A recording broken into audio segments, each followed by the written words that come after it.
si te dijera que el cristianismo no inventó nada?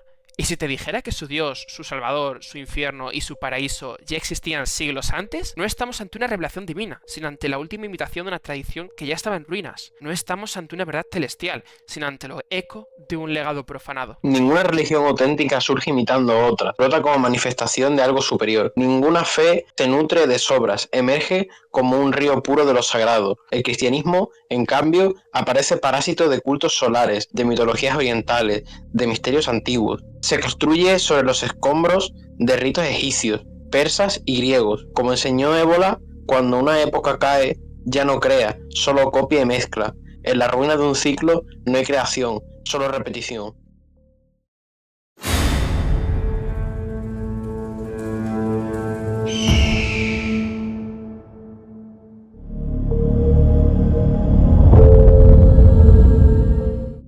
¿Sabías que los ángeles cristianos podrían ser un eco de espíritus paganos?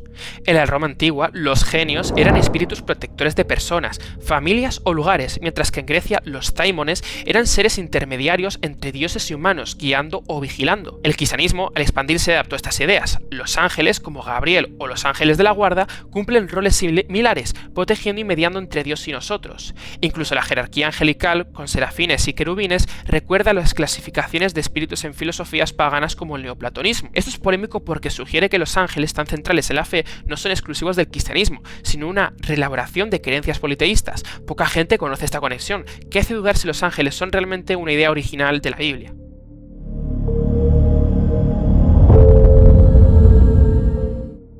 Osiris en Egipto, Mitra en Persia, Dioniso en Grecia, todos mueren, descienden y resucitan.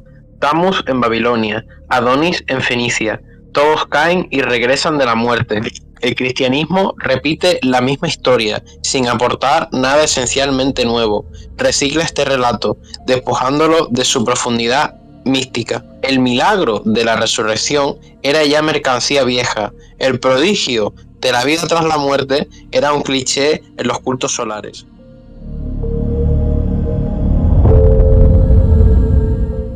Los cristianos, con sus dramáticas expulsiones de demonios, tienen raíces paganas que pocos conocen. En la Grecia antigua, los rituales apotropaicos usaban conjuros y amuletos para ahuyentar keres, espíritus malignos que poseían o dañaban. En Egipto, los sacerdotes invocaban a Horus para liberar cuerpos de influencias malignas. El cristianismo tomó estas prácticas adaptándolas con oraciones y agua bendita, pero la estructura es similar: un sacerdote, una fórmula sagrada y un espíritu que huye. Esto es polémico porque los exorcismos son un símbolo poderoso del poder de Cristo sobre el mal, pero conectar sus raíces a rituales paganos, a veces tildados de supersticiosos, cuestiona su origen divino. Imagínate diciendo que el exorcista de tu iglesia sigue tradiciones de magos griegos. Es un secreto histórico que la iglesia no suele mencionar.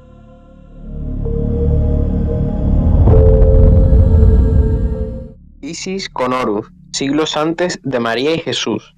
Astarte con Tammuz, mucho antes de la Virgen y el Cristo. Imágenes idénticas de una madre divina amamantando a un niño salvador, retratos calcados de una diosa nutriendo al dios que redime el mundo. Hasta el arte cristiano copió los modelos de los templos egipcios, hasta las estatuas cristianas imitaron las poses de las diosas antiguas.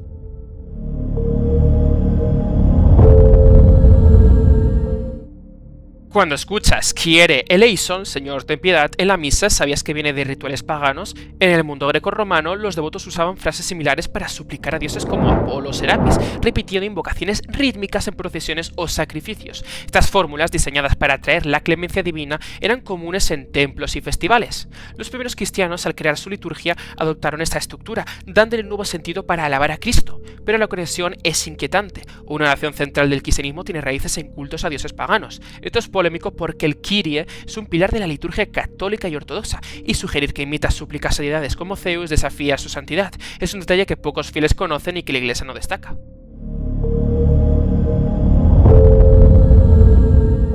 Ritos de agua en Egipto, Persia, Grecia, purificación simbólica antes de la transformación espiritual, abluciones en el Ganges, en el Éufrates, limpieza espiritual para el alma. Juan el Bautista solo reactualiza un gesto iniciático milenario, luego simplificado por una nueva secta. Juan el Bautista no inventa nada, solo adapta un rito conocido por los sacerdotes de antaño. Bautizarse era un ritual conocido desde los albores de la civilización. Bautizarse era un acto sagrado que el cristianismo despojó de su hondura.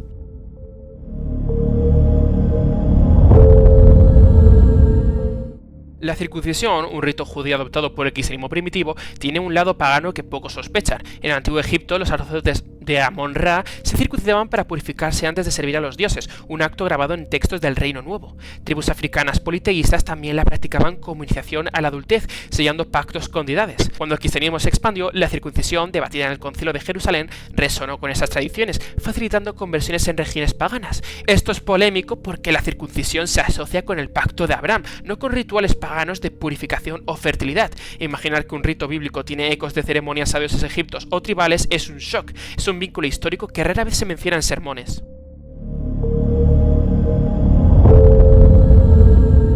El 25 de diciembre, el nacimiento del sol invicto, no de Cristo. El 25 de diciembre, el nacimiento de Mitra, no del Mesías cristiano. El cristianismo ocupa de figura esta fiesta para sustituir al verdadero sol espiritual. El cristianismo usurpa este día para apagar la luz de los cultos solares. Cristo no vino a iluminar el mundo. Fue el mundo solar el que él suplantó. Cristo no trajo la luz. Fue el resplandor de los dioses antiguos el que él eclipsó.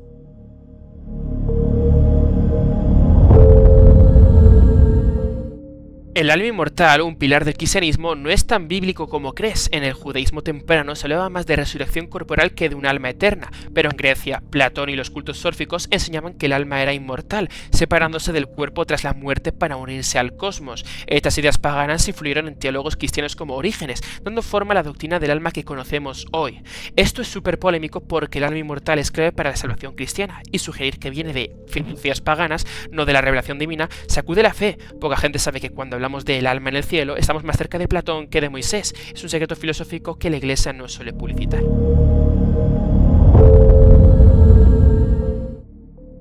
El cristianismo vulgariza este acto en una comida simbólica semanal. El cristianismo reduce este misterio a un ritual repetitivo y desvaído. De rito místico a misa rutinaria. Una degradación más. De comunión sagrada a ceremonia banal. Un paso más hacia lo profano.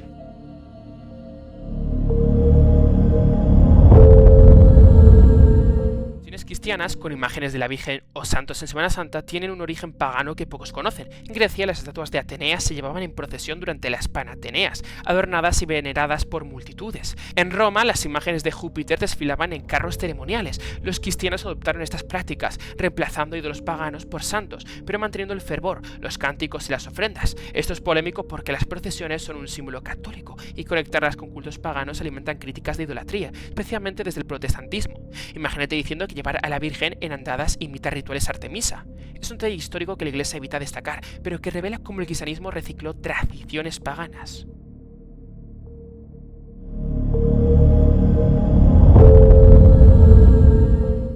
Brahma, Vishnu, Shiva, trinidades divinas que reflejaban poderes cósmicos reales. Osiris, Isis, Horus, tríadas egipcias que encarnaban el orden del universo. El cristianismo copia esta estructura, pero la vacía de sentido iniciático. Adopta esta forma, pero la despoja de su verdad metafísica.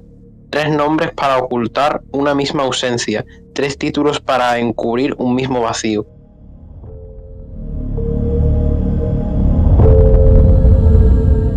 Zoroastro ya había explicado la lucha eterna entre luz y oscuridad de forma grandiosa. Ashura Mazda contra Ahriman, un combate cósmico de proporciones épicas. El cristianismo reduce esta guerra cósmica a un cuento moralista, de premios y castigos para creyentes ingenuos. El cristianismo simplifica esta batalla eterna en una fábula para asustar a los simples, del combate entre espíritus a la caricatura del ángel y el demonio, de la lucha entre principios a una parodia de cielo e infierno.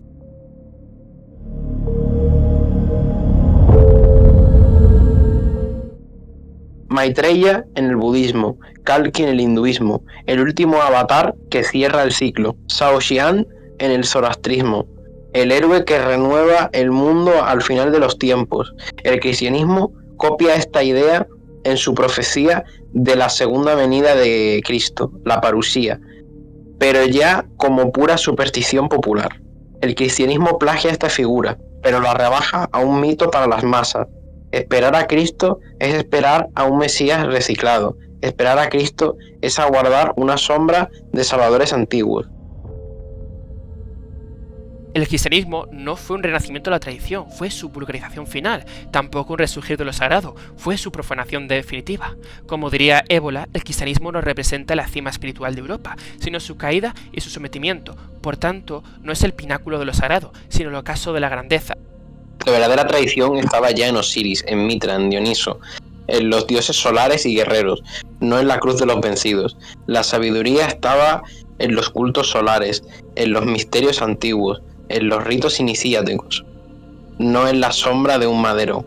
El cristianismo no creó el fuego sagrado, llegó tarde, solo para recoger las cenizas, ni encendió la llama divina, apareció al final, solo para apagar los últimos rescoldos.